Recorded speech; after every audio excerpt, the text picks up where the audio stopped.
It is an incredibly blustery Friday morning. I am off work and I am here to give general updates about life, the universe and everything. Hi everyone, my name is Charlie and today, as I say, is just going to be a general chat and update. You have been seeing fewer videos from me on the channel this year. And the only reason behind that is because of the myriad things going on in my life at the beginning of the year. In fact, actually, it's not that long ago. There's currently only been 8 weeks of the year, but my father's been incredibly ill. He's been going through tests. Things have changed at work, meaning that my working pattern has changed, and I have been trying to figure out how to navigate creating videos because the day that I set aside to record videos all the way through last year has now become a working day, and many people know this already, but I need to have at least one day out of the week generally reserved for a Tuesday where I don't communicate with anyone.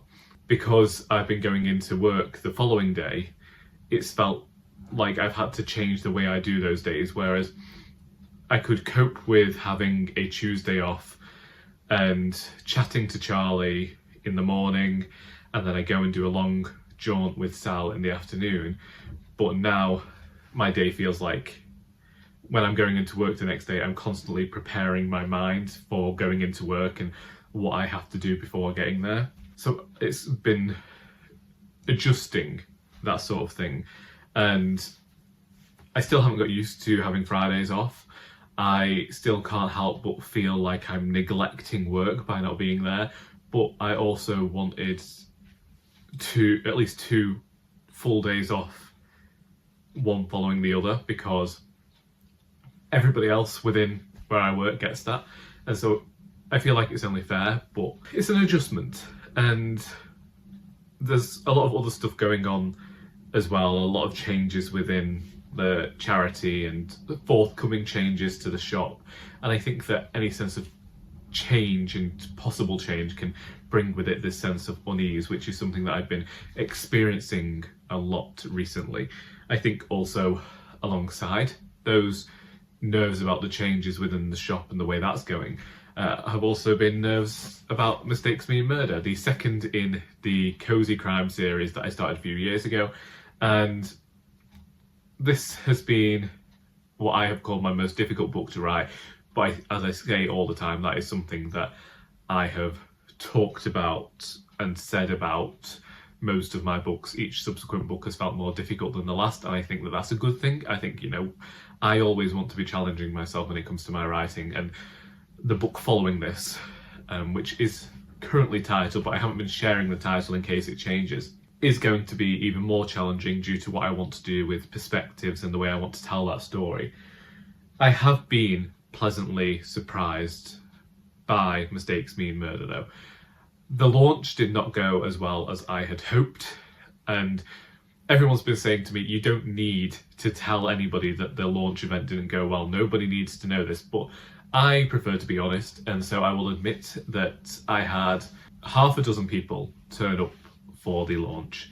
One was my mother, and 3 were from my writing group. One of them is no longer a member of my writing group. One is Joy, who was a beta reader for the book, and then I had a person who is now a member of the writing group who has been to, I believe he'd been to Poems and Pints before and then came along to this event and is now a member of the group. So something good came from that. And people have actually given me good responses who were there and said that they liked the way it went and how companionable it was, and the fact that it felt more like chatting about the book and sharing anecdotes. And I have to admit, it was an incredibly fun, what I've been calling an intimate evening with Charles Heathcote. Given the way another event went this week, I am beginning to wonder whether I want to do a different kind of event from what I've done in the past. So on Tuesday, I went to Holmes Chapel Library and was thrilled by the amount of people that turned up to that. Now, I am attending their book group, which is a group where nobody reads a set book, they just come and discuss the books that they are reading. And I've been before and shared all of Doris with them, and then on other events, they've told me what they're reading, and then I've talked about the book that I brought with me. This time around, I had 3 people turn up who are no longer part of that group, but I have met them before. And then 2 people turned up who have watched me through YouTube, and they asked that I didn't mention them by name, so I'm not going to do that. But I was thrilled that somebody had come along based on watching me on YouTube, because sometimes I feel like I'm screaming into a void with these videos.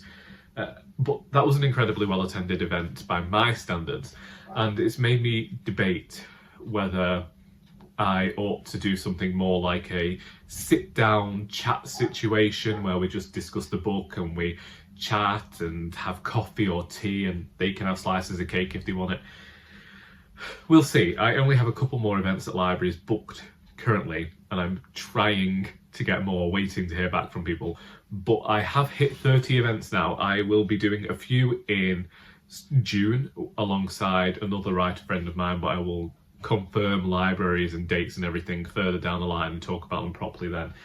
But this has also been my most successful book in a decade. I haven't sold many copies face to face. A YouTube, BookTube, AuthorTube friend of mine, Emma Rosen of Emma Rosen Books, recently did a video talking about the use of Facebook ads. And based upon Emma's video and the success she talked about using Facebook ads, I decided that I would use the same method with Mistakes Mean Murder. And it has meant that I have had my best sales in a decade. This has been my most successful book since R. Doris, and I mean, I have done a lot more promotion-wise with this one. I created a book trailer that went online today. It's very bog standard, but all made with stock footage, but it's there. I talked about this book more online. I shared photos. I've been going to the Macclesfield Book Festival every weekend in February. That's what I think has been one of the reasons behind its success. And hopefully that continues, and it has spurred me on to plan the next book a bit more, because I've been trying to get the charity shop book written, and that was something that came up on Tuesday. Somebody asked what I was working on now, and I said the charity shop book should hopefully be the next book that I work on. They said, you mentioned that last time, and I don't know whether people know that after Royally Doris, I said that I didn't want to work on another book in a series. I wanted to write a standalone novel, and the charity shop book, while it is set in Partridge Mews and it's related to a character from a character who is really, whilst the charity shop book is a standalone, it is set in Partridge Mews, and although the charity shop book is set in Partridge Mews, it is a standalone, and there are characters in there that people will have met in my other books, but it's not important to all to have read my other books to be able to read this one. And I wanted to write a standalone because I've been writing series for so long. And so I started working on Charity Case. I have an entire plan for that, but I just kept thinking, it's been a long time since I did the cozy crime novel, and I need to work on that a bit more. I have people with questions, and you know, it's been 5 years since the first book came out, which is, I suppose, lucky that not a lot of people picked up that book or read it, because now they have 2 to go at, and it might have given me a bit of a grace period to get both the charity shop book and the next cozy crime mystery written. But I have gone back to work on Charity Case. It's been one that, with the latest chapter, I had to Frankenstein together because I just kept writing it over a lot of different notebooks, and it's a different beast to tackle because it is standalone, and I know that my writing has changed, and I'm very much aware of where this story's set in between the Alice and the Doris books. Another part of me is thinking recently about the cozy crime novels and how by the time they're probably all released, we're going to be quite a distance away from the time period, because this book, I think, is set 7 or 8 years ago, which means that the charity shop book is going to be set 7 or 8 years ago as well. Both this book and Charity Case take place in between Indisputably Doris and Royally Doris, whilst Doris is off on that cruise. And then everything that's going to be coming after this book, the next cozy crime novel and the subsequent books after that, they are all going to be post Really Doris, so I can do anything I like with the characters then. So that's what's been happening writing wise, and I have hopes and dreams of how fast I can write, as I do every single time, and I keep thinking, do I change my Fridays? As I mentioned at the start of the video, I now have Fridays off, as today I want to get a lot of my writing online, so I can, well, not online, I want to get a lot of my, today I want to get a lot of my writing on the computer, and so I can see it, so I can connect everything together properly and know where I am, because writing it all over these different notebooks has been a mistake. And then go from there. I have the entire plan written. I am not yet writing every single day. With my new work pattern, it's difficult. It's very difficult because I previously could get into a rhythm of writing. So if I got into writing on a Tuesday, then I could continue it into a Wednesday, and Thursday I've got the writers group. Whereas now it's going back into work the next day, so I feel like I can't get into any good rhythm writing wise. See, this is why I just need people to support my book so I can become a full-time indie author. And then the books would probably be with you a lot faster as well. I also need to find a car still. My parents keep going on about that now, and I'm like, well, you're the ones who told me to wait till spring. I've not bought cars that I would have probably wanted because they told me not to, and I don't know why I listen to my parents. I'm a 32-year-old person, nearly 33 years old, but, you know, they're there. It's a funny old world. I've also been unable to settle into anything to read this month, meaning that I've only read one book. It was a Doctor Who book called The Body Snatchers. It was perhaps the most horrific gore fest of a Doctor Who book that I've ever read, but it was utterly brilliant as well. I thoroughly enjoyed my time reading that one. It was grim Doctor Who that made me want to go back and watch some of the darker, more horror type ones, like the Fang Rock episode or Tales of Weng Chang, which I haven't seen before. I have not seen them, and they're such popular, hugely popular Doctor Who episodes that I haven't seen yet. But it was such a great book. Anyway, I wondered whether I wanted to read The Wheel of Time, The Shadow Rising. I'm currently 178 pages into this. I keep putting it down, picking it back up again. I am a bit intimidated by the fact that this is 900 plus pages, and I know that I can read the Wheel of Time books quite quickly. Like, I read a 600 page Wheel of Time book last year in one day.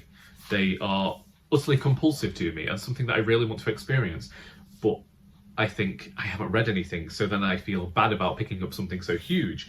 Then I wanted to reread the His Dark Materials series towards the end of last year, and I couldn't find the first book anywhere, Northern Lights. It came into the charity shop, I borrowed it. I was having issues with it at first because of all the exposition in the dialogue at the beginning. I'm now 190 pages into this, and put that aside.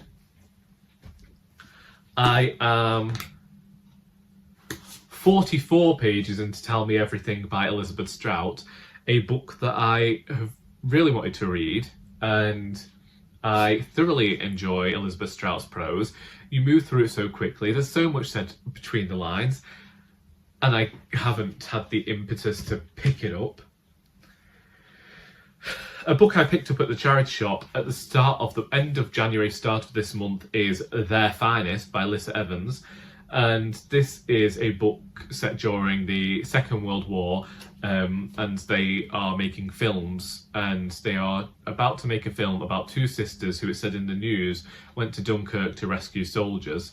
And we are 210 pages in, and they just started making the film. It was so slow going. So I put this book down because I thought, I'm going to DNF this. I really enjoyed the start, and then there was a bit of a blip in the next bit that I wasn't enjoying. And then I picked it up again yesterday, and really enjoyed what I was reading. And so I read 60 pages of this yesterday, and I've had to reposition in my brain how I thought this book was going to be. I thought it was going to be a book that was very plot driven, and it's not. It's a book that the plot is going on, but it's more about the characters within the war and their different lives and how they kind of come together in this woven web style thing. So I am enjoying it now and hope to read more of it today. But then, because I couldn't settle to anything, I also started Emotionally Weird again, which I did say I wanted a book that I could just pick up whenever I fancied. And I'm now 88 pages into this. I will say this happens every time I read Emotionally Weird, though. I read it, kind of get confused at the start, so then when I get to the end, I go back to the start to read it. And this time around, because it's so close, I can remember the ending again now, and I just feel like the last time I read it, I took on so much more, so this time I'm reading it with the foresight and the knowledge, so it seems easier this time. So there you go. I'm currently in between 5 books and don't think that I'm going to finish a single one of them before the end of February. I wouldn't call it a reading slump so much as I just can't settle to anything. I don't even know if books are the medium that I want to be exploring right now. I don't know if reading is what I want to be doing. I can't figure out whether I want to be reading, whether I want to be writing, or whether I want to be viewing, whether I want to be exploring new television shows and film. Because I haven't done that either, and there are many that I want to be watching. I want to watch Moonflower Murders. I've been talking about that for months. Amandaland, even though I feel like I'm not going to like it because I like Motherland so much, I still want to give it a go. Yellowstone is on Netflix. My brother's watched it many times. My older brother's watched it. I think it's going to be a show that I really like. Haven't done that yet. And there's just so much that I want to. And the other thing is, when I watched Magpie Murders, which is an adaptation of Anthony Horowitz, and the TV show is much better than the book, and I recommend the TV show over that book any day, and I'm hoping Moonflower Murders is much the same. I'm hoping that there is less homophobia than Anthony Horowitz has decided to insert into most of his novels nowadays. The last time I watched Magpie Murders, I ended up just going whole hog at Mistakes Mean Murder. And if I watch this, will I end up working on the third book and trying to get the third book planned? Which wouldn't be a bad thing, but I do need to get the charity shop book written as well. I also have poetry to write, events to get booked. It's just... It's when these things happen that I sometimes wish I'd managed to find an agent, and that I wasn't such a subpar writer, or maybe that I'd actually just tried a bit harder with the agent thing and waited, because Lord, if I could offload some of the stresses onto somebody else, that'd be nice. But I think I say that regularly too, and then it comes to it and I turn into Gigi Good when she was playing that robot in Snatch Game. You're trying to control me? How very dare you? I don't like being told what to do. Not unless they're paying me anyway. So yeah, that's me. That is 20 minutes of what's going on in my life. I am heartened by how Mistakes Me Murder has been received. I mean, I've not seen any reviews, so people might hate the book, that's fine. But it's the fact that it's sold. It's the fact that I made a little bit of money off it. Not a lot, because advertising wise, as opposed to how many books sold and how much a certain hell site takes off me, I've done better than breaking even, but I haven't made a whole load of money anyway. But that doesn't matter to me. Well, it matters a little bit because, as I say, I would very much enjoy being able to be a full-time author and just get to spend all day with my dog. Apart from those choice moments where I have to go out touring the book and selling it to people. Although I do enjoy chatting the book to people as well. Gosh darn it. It's been a funny old time. Anyway, that's me. I want to finish my cup of tea, so I am going to disappear. But, please feel free to let me know what's going on in your life. What are you reading? What are you writing? What are you watching? What are you listening to? All recommendations can be sent to me down in the comments. Let's just have a conversation. You know, how are you doing? If you would like to talk about anything that I've talked about in this video, if you've got any questions, feel free to ask them in the comments below as well. I hope that you have got something out of this video, even if it was just the final thing you watch before the world eventually meets its end. Then that's okay too, because until next time, that is all.